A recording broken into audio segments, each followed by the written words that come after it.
ఇక్కడే ఒక నాయకుడున్నాడు, మొన్నటి వరకు ఎగిరిగిరి పడ్డాడు ఇక్కడ నెల్లూరు నడివీధుల్లో. అవునా కాదా అని మిమ్మల్ని అడుగుతున్నా. ఆయన మంత్రిగా ఉన్నప్పుడు ఒంటి మీద బట్టలు కూడా ఆగలేదు, కన్ను మిన్ను కానరాలేదు. మన కర్మ, ఆయన కూడా మంత్రి అయిపోయాడు. మొన్న బదిలీలో ఒక్క తన్నుదంతే పక్క జిల్లా కాదు 3 జిల్లాలకు అవతల పోయి పడిపోయాడు. అవునా కాదా అని మిమ్మల్ని అడుగుతున్నా. ఒకప్పుడు అనేవాడు బుల్లెట్ దిగిందా లేదా నాడు డైలాగులు.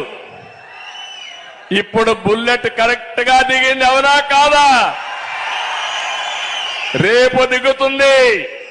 పల్నాడులో బుల్లెట్ కరెక్ట్ గా దిగి మళ్ళీ తిరుగు తప్పాలలో